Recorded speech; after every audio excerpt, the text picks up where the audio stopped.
Filipenses capítulo 2, versículos 5 al 11. Vamos a comenzar hoy, mi hermano, una serie de 2 mensajes que vamos a estar predicando titulado bajo el tema Emmanuel, Dios con nosotros. Nosotros estamos en una época del año en la que se celebra la Navidad, que significa nacimiento. Así que lo que se celebra durante esta época, por lo menos para nosotros los creyentes, es el nacimiento de Jesús, el Mesías. Así que vamos a orar para presentar este tiempo de la exposición de su palabra y que sea el Señor con nosotros y con ustedes. Amén. Oremos. Padre, nos acercamos nuevamente a ti en oración, en dependencia a ti, porque necesitamos de ti. Pidiéndote, Señor, que seas tú con nosotros en esta exposición de tu palabra, que me ayudes a mí a poder exponer tu palabra, Señor, de manera fiel, y que seas tú hablando a tu pueblo, Señor, que seas tú edificando a tu pueblo por medio de tu palabra, Señor, que podamos ver las maravillas que hay en estos textos bíblicos y que podamos contemplar la grandeza, Señor, de la encarnación de tu Hijo amado, Jesucristo, aquí a la tierra, Señor. Todo esto te lo pedimos en el nombre de Jesús. Amén y amén. A través de esta serie que vamos a dar en los próximos 2 domingos, comenzando desde hoy, nosotros vamos a estar viendo varios pasajes de la Biblia, tanto en el Antiguo Testamento como en el Nuevo Testamento, que nos muestran la importancia y lo significativo de la venida de Cristo al mundo y de por qué podemos y nos gozamos en celebrarlo como cristianos. Y yo le he titulado a este mensaje de esta serie, Emmanuel, Dios con nosotros, el gran descenso. El gran descenso. Y vamos a estar viendo el pasaje de ahí de Filipenses capítulo 2, versículos 5 al 11, donde el apóstol Pablo nos enseña acerca de lo que pasó cuando Cristo vino a este mundo. Así que yo quiero que vayan ahí a Filipenses 2, versículos 5 al 11 y leamos el texto. Dice así la palabra del Señor: haya pues en vosotros esta actitud que hubo también en Cristo Jesús, el cual, aunque existía en forma de Dios, no consideró el ser igual a Dios como algo a que aferrarse, sino que se despojó a sí mismo tomando forma de siervo, haciéndose semejante a los hombres, y hallándose en forma de hombre se humilló a sí mismo, haciéndose obediente hasta la muerte y muerte de cruz, por lo cual Dios también le exaltó hasta lo sumo y le confirió el nombre que es sobre todo nombre, para que al nombre de Jesús se doble toda rodilla de los que están en el cielo y en la tierra y debajo de la tierra, y toda lengua confiese que Jesucristo es Señor, para gloria de Dios Padre. Ahora yo quiero que veamos 2 ángulos aquí en este capítulo 2 de Filipenses, desde los versículos 1 al 11. Un pastor a quien yo aprecio mucho y por quien tengo un profundo respeto, me decía acerca de este pasaje en una ocasión que hay 2 ángulos desde los cuales uno puede leer este pasaje. Uno es eclesiológico y otro es cristológico. Ahora, ¿a qué yo me refiero con un ángulo eclesiológico? Bueno, si leemos desde los versículos 1 al 4, nos daremos cuenta de que Pablo está enseñándole a esta iglesia en Filipos acerca de cómo debe ser su trato los unos con los otros. Si usted me acompaña ahí el versículo 2, 3 y 4 de Filipenses capítulo 1, ¿qué dice Pablo?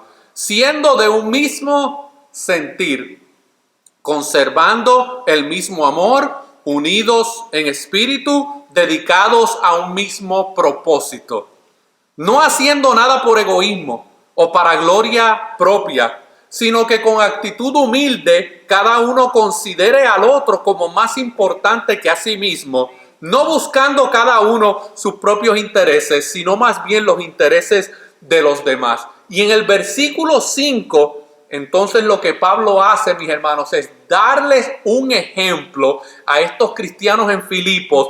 De hecho, les dio el mejor ejemplo de amor, humildad y servicio, que es ¿quién? Cristo mismo. En otras palabras, el cristiano está llamado a ser como Cristo y por ende tratar a los demás como Cristo nos ha tratado a nosotros. Por eso es que nosotros no podemos desconectar los versículos, mis hermanos, dentro de su contexto, porque si no podemos podemos, ¿cuál es la palabra? No ver de manera específica lo que el autor inspirado está tratando de comunicarnos. Y esto es lo que dice el versículo 5. Haya pues en vosotros este mismo sentir que hubo también en Cristo. Si usted se fija, es la misma palabra que Pablo utiliza en el versículo 2, siendo de un mismo ¿qué? Sentir, y luego en el versículo 5 dice, haya pues en vosotros este mismo sentir que hubo también en Cristo. Por lo tanto, mis hermanos, este pasaje tiene una importante aplicación eclesiológica porque le enseña a la iglesia cómo debe ser la actitud y el trato unos con los otros. Porque podemos simplemente hablar de la cristología de los versículos 5 al 11, pero olvidarnos que hay un aspecto eclesiológico en los versículos 1 al 4 que también forman parte de la enseñanza del cristiano. Gloria a Dios. Por otro lado, este pasaje también es cristológico porque nos enseña acerca de la naturaleza, el carácter y la obra de Cristo. Y es en este ángulo el que yo quiero que nos enfoquemos en el día de hoy. Así que yo le puse por título a este sermón el gran descenso. Y si usted ve en los versículos 5 al 7, comenzamos a ver este gran descenso que ocurrió hace 2000 años atrás. Dice el versículo 5 al 7, haya pues en vosotros este sentir que hubo también en Cristo Jesús, el cual aunque existía en forma de Dios, no consideró el ser igual a Dios como cosa a que aferrarse, sino que se despojó a sí mismo, tomando forma de siervo, haciéndose semejante a los hombres.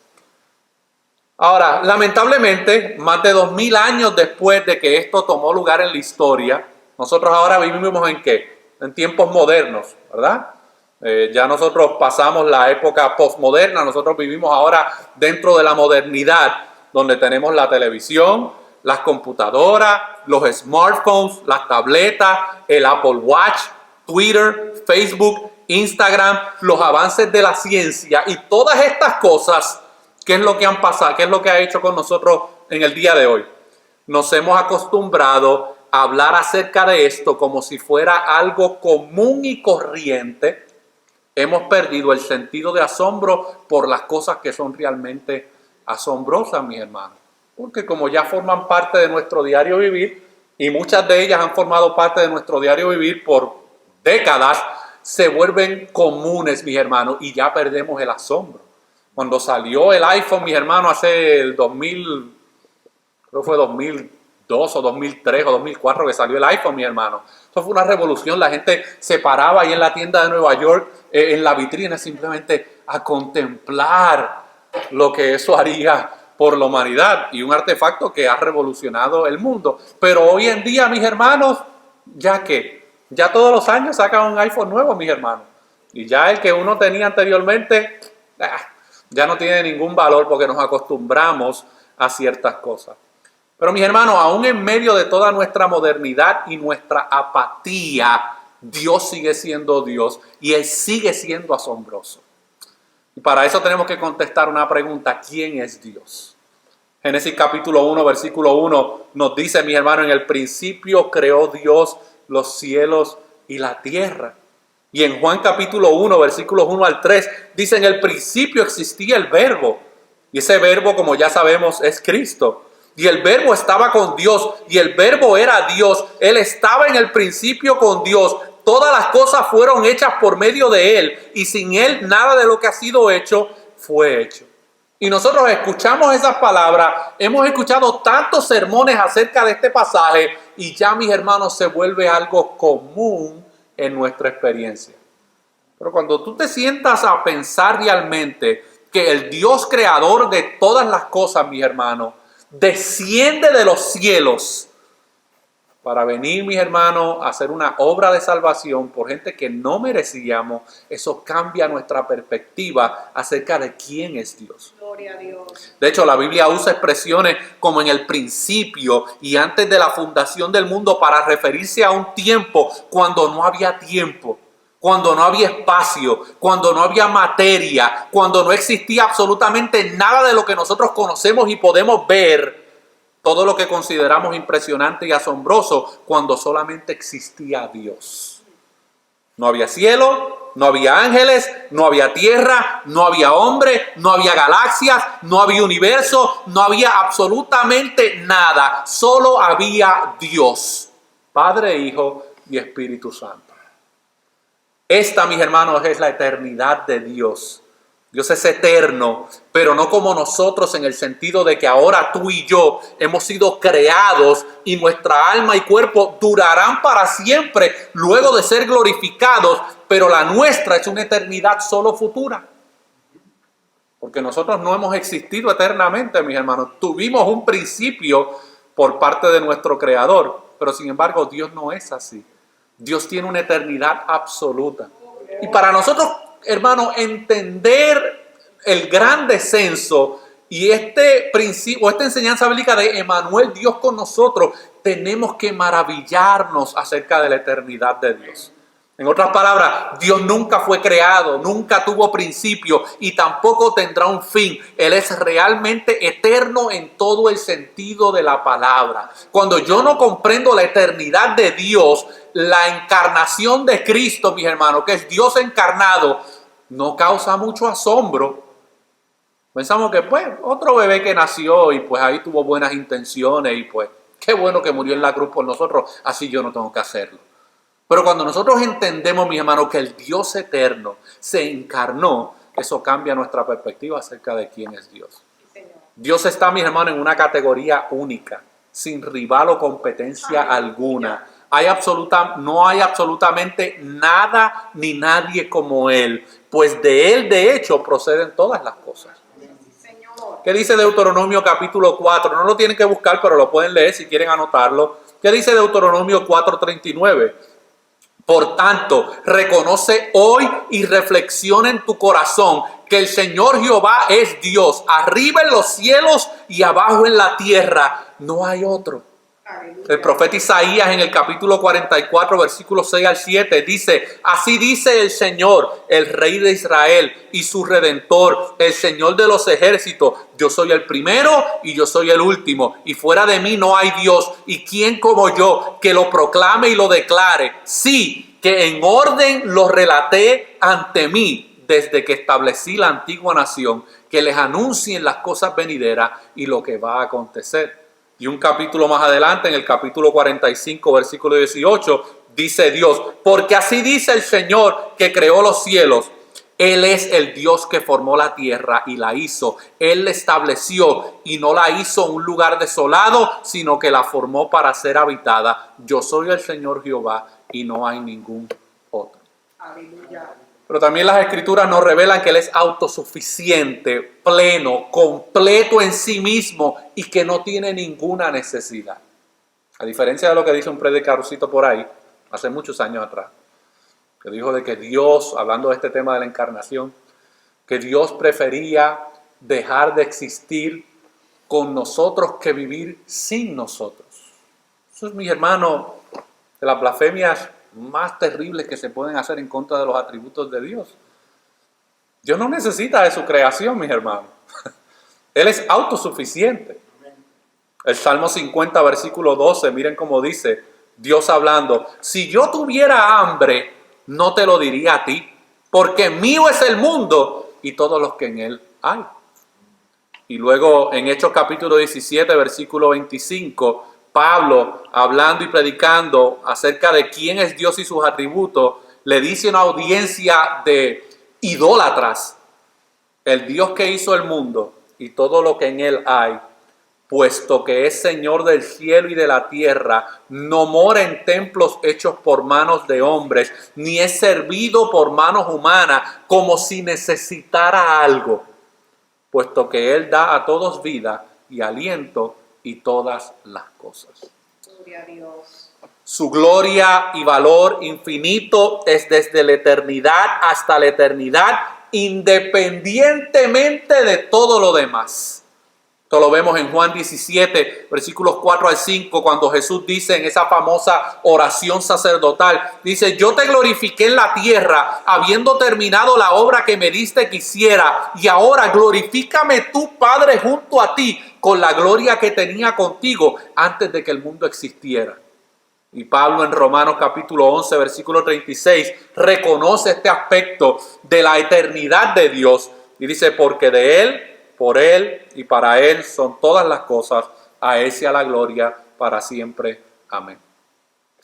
Ahora, hermanos, yo quiero que usted se detenga por un momento y piense y trate de comprender de quién estamos hablando.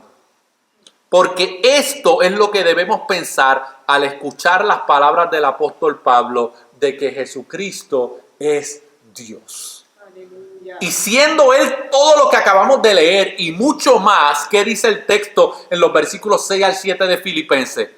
Siendo todo esto que acabamos de explicar, no consideró esto como algo a qué aferrarse, sino que se despojó a sí mismo, tomando forma de siervo, haciéndose semejante a los hombres. Se despojó a sí mismo, mis hermanos. Se desprendió. Hay otras traducciones que hablan de que Él se vació, la palabra kenosis en el griego. Y cuando Pablo dice que Jesús se despojó a sí mismo, no significa, escuche bien, que al hacerse hombre Jesús dejó de ser Dios. Eso es una mala interpretación de la Escritura. Sino que se desprendió de su derecho y posición superior y privilegiada como Dios, de estar por encima de todo lo demás que no es Dios. En otras palabras, Él asumió una posición baja, humilde, inferior en rango que la que Él tenía antes de su encarnación, dejando así atrás toda su gloria y rango como Dios. Ahora, ¿cómo sabemos esto? ¿Cómo sabemos esto? Bueno, el texto nos responde. El texto sigue diciéndonos qué significa que Él se despojó a sí mismo. Y lo vemos, mis hermanos, en la parte del texto que dice, tomando forma de siervo, haciéndose semejante a los hombres. Ahora, esta palabra que se utiliza aquí como siervo en nuestras traducciones en español, en nuestras Biblias, obviamente es una traducción al español, pero en el original griego es la palabra doulos, que significa esclavo. Y esta idea de esclavo debe haber sido algo escandaloso para los filipenses, pues un esclavo era lo más bajo en un ser humano que usted podía imaginarse en aquella época y cultura. Y ahora Pablo les está diciendo que el Dios eterno se encarnó para venir a ser como un esclavo, mis hermanos. Oh, gloria. Para los esclavos no había estatus social, porque era un esclavo, mis hermanos. Un esclavo no tenía propiedad propia, no tenía valor propio y aún no se pertenecía a sí mismo. Siempre iba a estar bajo la propiedad de alguien, a menos que ese amo lo dejara libre. Podía ser vendido como cualquier posesión no deseada. Era el estatus más bajo, mis hermanos. De todos los estatus en la sociedad, ese era el estatus más bajo. Y los filipenses, que eran ciudadanos romanos, al parecer eran una colonia romana bastante orgullosa de su ciudadanía y de su estatus. Por eso que más adelante en la carta, Pablo les tiene que recordar, nosotros tenemos una ciudadanía que es realmente la importante y es nuestra ciudadanía celestial. No pongan sus ojos en su ciudadanía terrenal. Estos filipenses estaban en una posición privilegiada en comparación con otras regiones del imperio. Se les había otorgado algo que en aquellos tiempos era lo máximo en términos de estatus, la ciudadanía romana. No todas las provincias y no todos los países, mis hermanos, que pertenecían al imperio romano, se les permitía tener ciudadanía romana. Solamente algunos cabían dentro de esa excepción. Y de allí que Pablo comienza diciéndole a estos creyentes en Filipo, en el versículo 5, haya pues en vosotros este mismo sentir que hubo también en Cristo Jesús. ¿Y para qué Pablo le tiene que recordar esto a estos creyentes en Filipo? No, mis hermanos, por una sencilla razón. Ellos necesitaban morir a su orgullo y aprender de su Señor y Salvador. Gloria a Dios. Y Pablo les dice que Cristo, siendo Dios, no solamente se hizo hombre, sino que voluntariamente asumió el estatus más bajo de la humanidad. Se hizo a sí mismo como un esclavo. Es lo que Pablo está tratando de comunicar.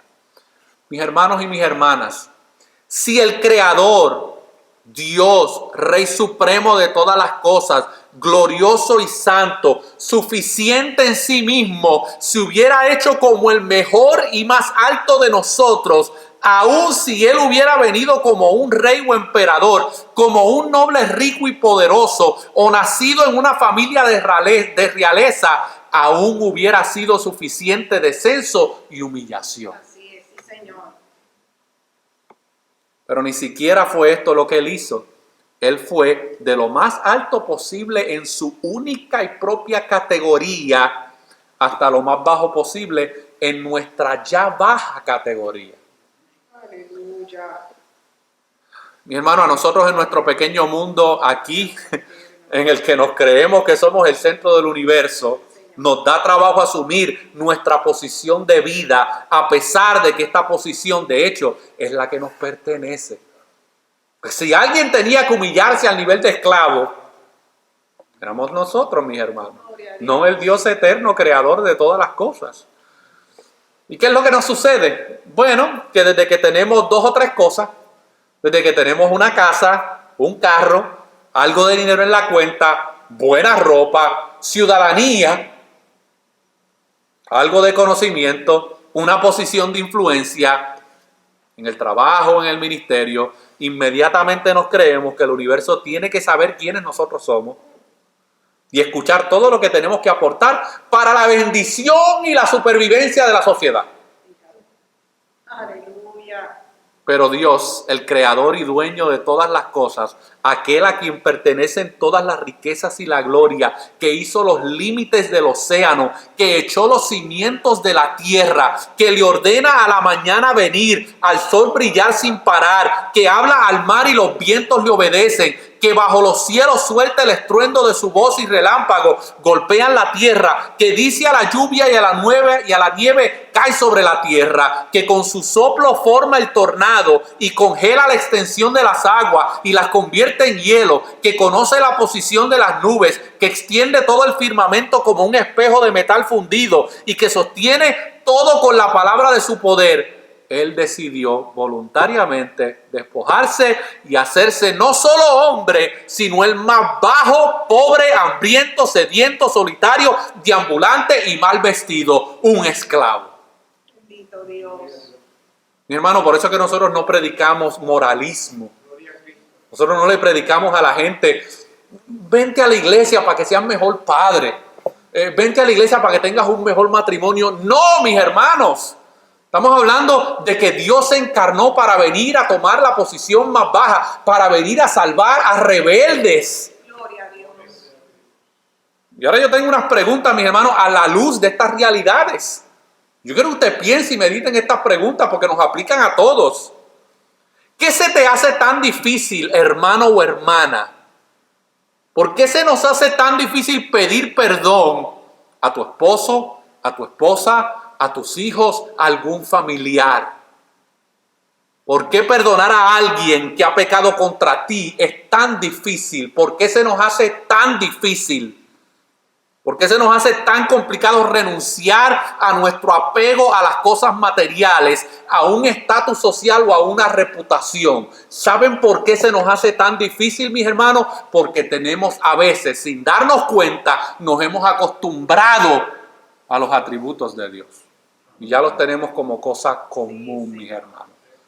Ya el tema de la encarnación de Cristo, mis hermanos. Ay, qué bonito pesebre voy a poner en la mesa de mi casa. Es lo que hace mucha gente, ¿verdad? Todo el año viven como diablos.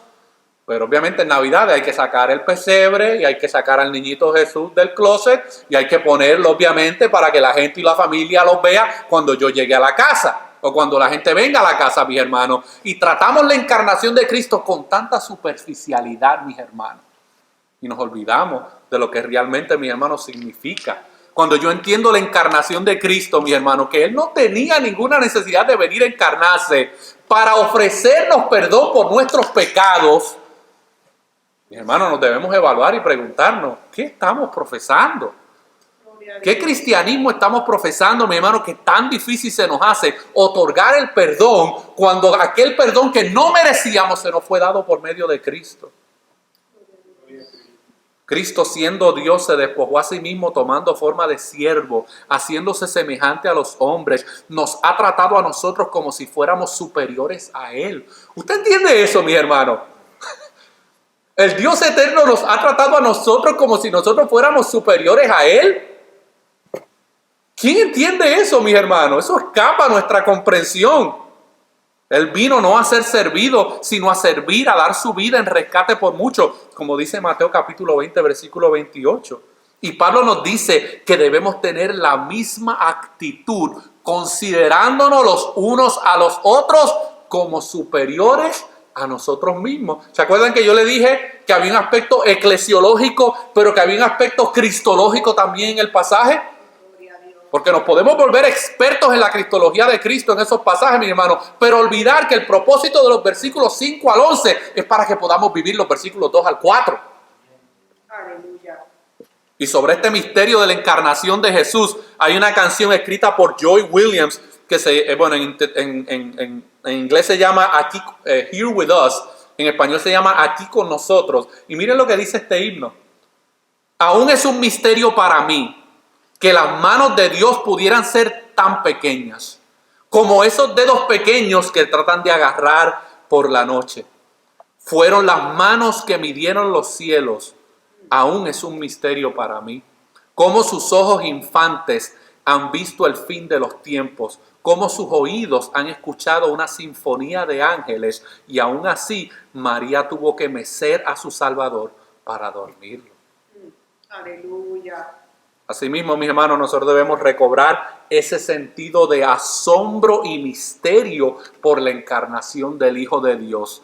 Eso, mis hermanos, en realidad es algo maravilloso. No son los regalitos debajo del árbol, no es las comidas que podamos celebrar, no es el tiempo de alegría que podamos tener en los próximos días. No, mi hermano, es el misterio de la encarnación. Pero Pablo no lo deja allí. Porque aún siendo un esclavo, uno que podía llegar a tener cierta dignidad y decencia, si por la gracia de Dios uno caía en manos de algún amo condescendiente y bondadoso, porque habían algunos amos bondadosos, mi hermano, pero seguían teniendo esclavos. Pero el texto sigue diciendo algo más en el versículo 8. Y hallándose en forma de hombre, se humilló a sí mismo, haciéndose obediente hasta la muerte y muerte de cruz.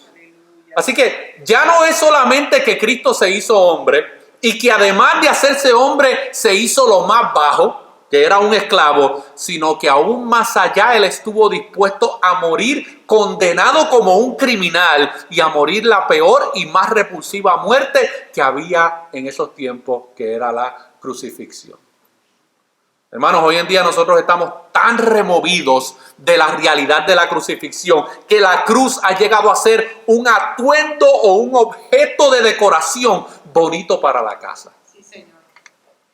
¿Cuántas casas de hispanos usted entra y lo primero que hace tan pronto entra por la puerta, mi hermano, es ¡pum!, una cruz en la sala? Pero en la mesa, las conversaciones que se dan, mis hermanos, y las cosas que pasan, son terribles, mis hermanos, pero ahí está la cruz. Ellos piensan que ese objeto de madera va a traer algún tipo de bendición espiritual, mis hermanos, sobre el hogar.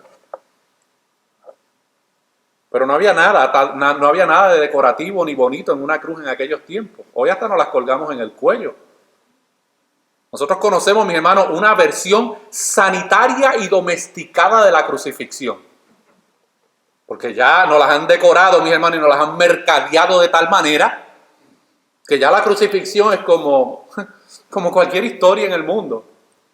Pero no, mis hermanos, Cristo fue golpeado, maltratado, escupido, burlado y últimamente clavado en una cruz por sus extremidades públicamente y completamente desnudo. Y dejado allí colgado para que se desangrara hasta morir. Y este tipo de condena, mis hermanos, era reservada solo para lo más bajo de la ciudadanía y para los peores de los criminales. Hermanos, esta es la muerte que Él escogió morir voluntariamente. Oh, gloria a Dios. Así que Cristo, el Hijo de Dios, siendo Dios, no se aferró a su gloria y posición, sino que voluntariamente se despojó y humilló a sí mismo, haciéndose hombre, lo más bajo de los hombres, un esclavo, y muriendo la muerte más baja, repulsiva y cruel que existía, la cruz. Y todavía, mis hermanos, por más que hablemos al respecto, por más que lo prediquemos, por más que lo leamos en la Biblia y meditemos en ello, nunca podremos entender completamente la magnitud, la enormidad y lo impresionante del descenso del Hijo de Dios. Porque nuestra naturaleza pecaminosa, mis hermanos, nos ciega constantemente ante nosotros realmente poder contemplar este milagro. Miren, mi hermano, cuando nosotros tenemos, aunque sea un poco de comprensión y podemos ver con nuestros ojos espirituales lo que realmente significó la encarnación, mis hermanos, nada en este mundo tiene mayor prioridad que vivir la vida en Cristo. Aleluya. Nada más tiene más importancia. Cuando nosotros tenemos que humillarnos de alguna manera, no estamos descendiendo, mis hermanos. Eso es lo que nos enseña el mundo, ¿verdad?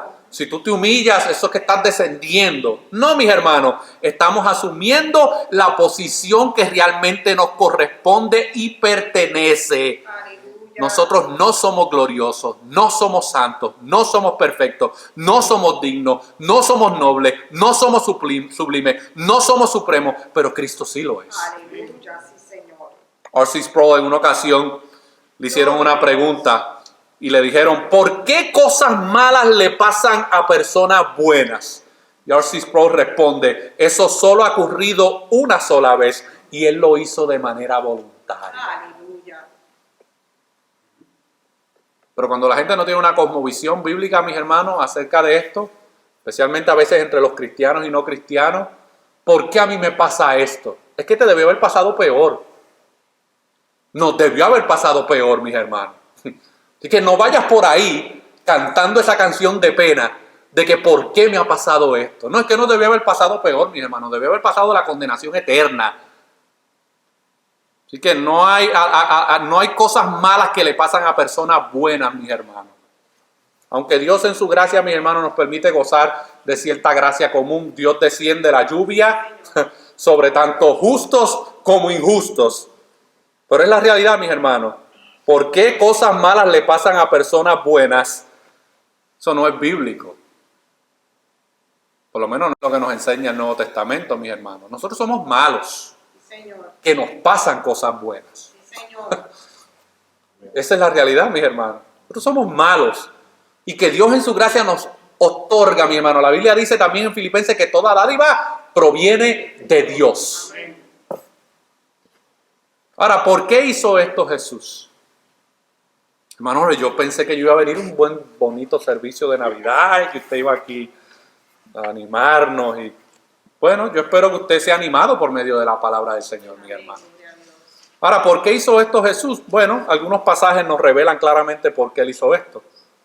Pero vuestras iniquidades han hecho separación, Isaías 59:2. Pero vuestras iniquidades han hecho separación entre vosotros y vuestro Dios, y vuestros pecados le han hecho esconder su rostro de vosotros para no escucharlos. Mire, mi hermano, por ahí hay un mito popular de que Dios escucha las oraciones de todos. Y en un sentido sí, y en un sentido no. En un sentido sí, porque Él es omnipresente, Él es omnisciente, ¿verdad? Él lo sabe todo. En ese sentido sí Él escucha las oraciones de todos. Pero en otro sentido no las escucha porque no les presta atención. Esa es la realidad, mis hermanos. Romanos capítulo 5, versículo 10. Porque si cuando éramos enemigos fuimos reconciliados con Dios por la muerte de su Hijo, mucho más habiendo sido reconciliados, seremos salvos por su vida. Eso forma parte de la encarnación de Cristo, mis hermanos. Ese gran descenso era para ese propósito. Y Pablo en 2 de Corintios 5, versículos 19 al 21, dice, Dios estaba en Cristo, reconciliando al mundo consigo mismo, no tomando en cuenta a los hombres sus transgresiones, y gracias a Dios por su gracia, que no nos ha tomado en cuenta nuestras transgresiones, mis hermanos. Señor, aleluya. y nos ha encomendado a nosotros, aquellos que se nos hace tan difícil humillarnos, se nos ha encomendado a nosotros la palabra de la reconciliación.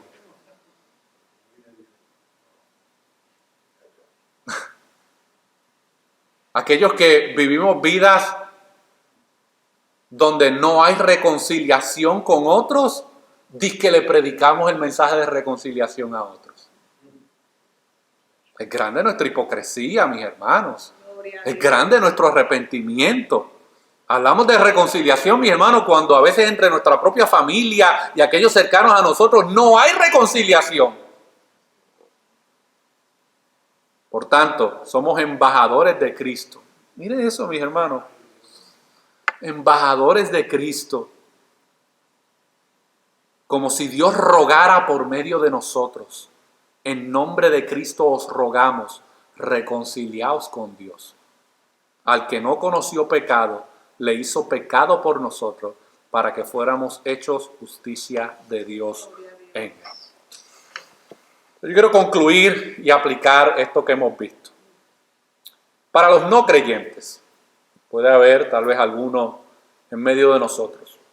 Romanos capítulo 5 nos dice que la maldición de la muerte, enemistad y separación de Dios ha venido sobre todo ser humano, producto de la caída en Adán en Génesis capítulo 3. Y de acuerdo a la promesa de Dios en Génesis 3:15, otro representante nuestro de los hombres y de entre los hombres debía asumir nuestro rol y ser exitoso en vivir nuestra vida y morir nuestra muerte, venciendo por medio de ella a Satanás y a la vez pagando la pena por nosotros de nuestra rebelión contra Dios. Por lo que era necesario, según el plan de Dios, que un hombre perfecto muriera por nosotros. Y la única manera de garantizar esto era Él mismo, Dios mismo, entrando a la historia y haciéndose como uno de nosotros. Pero yo quiero que tú escuches algo. Si tú estás aquí en esta tarde y Cristo no es una realidad en tu vida, escuchar las buenas noticias del Evangelio y no creer, arrepentirte de tus pecados y someterte al señorío de Jesucristo, ¿sabes lo que estás haciendo? Estás mirando a Dios el Padre de frente, estás escupiendo a su Hijo y rechazando su regalo de salvación y reconciliación con Él. Eso no es poca cosa. Dígame, mi hermano, gloria a Dios, algo. Yo sé que está pesadito, pero cada vez que aquí viene un no creyente, mis hermanos, y escucha el mensaje del Evangelio y decide en su obstinación ahí sentado, yo no voy a creer, no me voy a arrepentir, no me voy a someter al señorío de Cristo, está de frente al Padre escupiendo a su Hijo, mis hermanos. El libro de los Hebreos habla muy serio. Aquellos que pisotean, mis hermanos, la sangre de Cristo van a caer un día en las manos del Dios Todopoderoso. Pero nuestro texto concluye diciendo en los versículos 9 al 11, por lo cual Dios también le exaltó hasta lo sumo y le confirió el nombre que es sobre todo nombre, para que en el nombre de Jesús se doble toda rodilla de los que están en el cielo y en la tierra y debajo de la tierra, y toda lengua confiese que Jesucristo es Señor, para gloria de Dios Padre. Gloria a Dios. Así que podemos concluir de allí, mis hermanos, que habrá un día en el que absolutamente todo ser viviente tendrá que doblar sus rodillas ante el Hijo de Dios y confesar con su lengua que Jesús es el Señor. Y sabe que algunos lo harán desde el reino de los cielos, otros lo harán desde la condenación eterna, pero todos doblarán sus rodillas y confesarán que Jesucristo es el Señor. Algunos harán esto voluntariamente porque ya lo habrán reconocido como Salvador y Señor al creer el Evangelio, pero otras rodillas tendrán que doblarse a la fuerza y créame que se doblarán. Se nos hace tan difícil, mis hermanos, aquí en la tierra doblar las rodillas, pero un día se van a doblar, mis hermanos. El Dios Todopoderoso no habrá hecho a su Hijo eterno pasar por todo lo que pasó para que un pedazo de polvo que se cree el centro del universo termine deshonrando su sacrificio. Así es. Gloria a Dios. La pregunta para ti si Cristo no es una realidad en tu vida, es qué vas a hacer, vas a ser tú de los que hacen voluntariamente, de los que doblan sus rodillas voluntarias, o de los que sus rodillas van a ser dobladas a la fuerza. ¿En qué categoría te encuentras tú? La Biblia dice, mi hermano, en Hechos capítulo 2, y estas palabras son verdad para ti y para mí hoy, varones israelitas, en Hechos capítulo 2, versículos 22 al 24, versículos 36 y 38, varones israelitas, escuchad estas palabras. Jesús el Nazareno, varón confirmado por Dios entre vosotros con milagros, prodigios y señales que Dios hizo en medio vuestro a través de él, tal como vosotros mismos sabéis. A este, entregado por el plan predeterminado y el previo conocimiento de Dios, clavasteis en una cruz por manos de impíos y le matasteis, a quien Dios resucitó poniendo fin a la agonía de la muerte, puesto que no era posible que él quedara bajo el dominio de ella. Sepa pues con certeza toda la casa de Israel que a este Jesús, a quien vosotros crucificasteis, Dios le ha hecho Señor y Cristo. Arrepentíos y sed bautizados cada uno de vosotros en el nombre de Jesucristo para perdón de vuestros pecados y recibiréis el don del Espíritu Santo. Pero para los creyentes en esta tarde, ¿qué podemos aplicar de esto que hemos visto? Mi hermano, nosotros tenemos motivos suficientes de gozo para celebrar la encarnación del Hijo de Dios Jesucristo. Y también tenemos suficiente motivación para que por medio del Espíritu Santo estemos maravillados por su maravilloso ejemplo de humildad y de servicio. ¿Para qué? Para tener así la misma actitud que hubo en él y estar dispuesto a considerarnos y tratarnos los unos a los otros como más importantes a nosotros mismos. Déjame explicártelo de manera práctica. Todos aquí, mis hermanos, de alguna manera u otra, en algún momento dado, hemos sido ofendidos por alguien. Ya sea en palabras, acciones, de alguna manera, mis hermanos, alguien nos ha ofendido, alguien nos ha maltratado, alguien nos ha hecho algo que ha afectado nuestra dignidad o nuestro estado mental y nuestro estado emocional. ¿Quién puede decir aquí que no le ha pasado? A todos nos ha pasado en algún momento dado, mis hermanos. Pero cuando nosotros entendemos, mis hermanos, lo que Jesucristo hizo, yo no ando por el mundo con esta actitud de víctima de que, ay, pobrecito de mí por lo que me hicieron. No, mis hermanos. O yo jamás puedo reconciliarme con esta persona. ¿Por qué? Si el mayor problema que existía en el mundo era el problema que tú y yo teníamos con Dios, y como nosotros no podíamos resolverlo, Dios vino y descendió para resolverlo por nosotros, mis hermanos. No nos creamos esa mentira de que, ay, pobrecito yo, pobrecito yo, pobrecito yo. No, mis hermanos. Tener la misma actitud que hubo en él es estar dispuesto a considerarnos y a tratarnos los unos a los otros como más importantes que a nosotros mismos. Número 2, el camino a la exaltación es un camino de servicio y humillación. Y si algo tú aprendes, mi hermano, en el cristianismo, es esto. El camino a la exaltación es un camino de servicio y humillación. Porque ese fue el modelo que nos dejó Jesús. Sirvió y se humilló. Jesús mismo dijo que en el reino de los cielos, aquel que quiera ser primero, ¿será qué?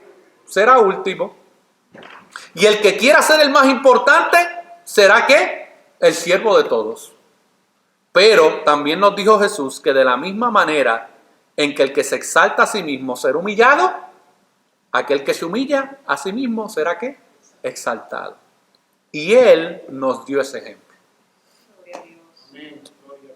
Concluyo con estas palabras. Paul Tripp, un autor muy conocido, dice lo siguiente acerca de este relato de la encarnación de Cristo y de la Navidad. Dice, de esto se trata la historia de la Navidad. Un Salvador dispuesto nace para rescatar gente indispuesta de ellas mismas, porque no hay otra manera. Jesús estuvo dispuesto a dejar el esplendor de la eternidad para venir a este mundo caído, un nacimiento anónimo en un establo, dependencia durante la niñez, a servir cuando merecía ser servido, a soportar rechazo e injusticia grosera, a sufrir y ser burlado públicamente, a soportar tortura física, a soportar el dolor del rechazo de su padre. Estuvo dispuesto a morir. Jesús estuvo dispuesto. Y él sigue diciendo, ¿ves? No solo la historia de la Navidad, sino la historia de la redención depende de una sola cosa: la disposición eterna de Jesús. Sin su disposición, tú y yo estaríamos sin esperanza y sin Dios, abandonados al poder y maldición del pecado. Durante esta época, no olvides celebrar la disposición de tu Salvador. Su disposición es tu esperanza en vida, muerte y eternidad. Y él concluye diciendo, esa disposición pasada de Jesús al venir es tu garantía de que Él continúa dispuesto hoy. Por eso, si escuchas hoy la voz de Dios, no endurezcas tu corazón. Aquí y ahora Él está dispuesto a amarte en tu peor día. Ahora mismo Él está dispuesto a perdonarte una y otra vez. Ahora y aquí Él está dispuesto a ser paciente contigo mientras continúas creciendo y madurando. Oh, mis hermanos, gracias a Dios por esa paciencia que Él tiene para con nosotros. Sí, Señor. Dispuesto a batallar por ti, contra el mal en ti y fuera de ti. Gloria a Dios. Enseñarte con su palabra a suplir todas tus necesidades espirituales, a ser fiel aun cuando tú no eres fiel, a fortalecerte cuando eres débil y a restaurarte cuando has caído, a consolarte cuando estás desalentado y protegerte cuando estás en peligro. Eso es el Dios encarnado, mis hermanos, por nosotros. Gloria a Dios. Y la historia de su venida nos recuerda que nuestra esperanza pasada, presente y futura no descansa en nuestra propia disposición. Imagínense, mis hermanos, si nuestra garantía de salvación dependiera de nuestra disposición. Aleluya. Hay días que yo no quiero servirle al Señor, mis hermanos. Ay, pastor, ¿cómo usted va a decir eso? Usted es el pastor de una iglesia. No, mi hermano, yo tengo una naturaleza pecaminosa igual que ustedes. Hay días que yo también, mis hermanos, quiero quitarme el yugo de encima.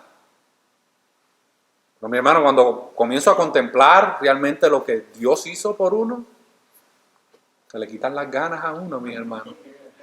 Cuando me acuerdo, ¿se acuerdan ese meme que de la rana René? Cuando me acuerdo de tal cosa, se me pasa, mis hermanos, y vuelvo de nuevo a la tierra.